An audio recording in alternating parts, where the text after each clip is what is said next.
Everyone, welcome to my another new একটা video. So everyone, তোমরা তো জলপাই, আম, চালতার এগুলোর আচার খেয়েছো, কিন্তু কখনো কি কদবেলের আচার খেয়েছো?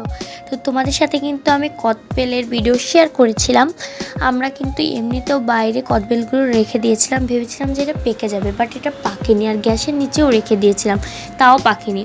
তো ভাবলাম যে এটা সেদ্ধ করে আচার বানিয়ে ফেলি। তো আচারের মশলাটা বানিয়ে নিলাম, পাঁচফোড়নটা ভেজে।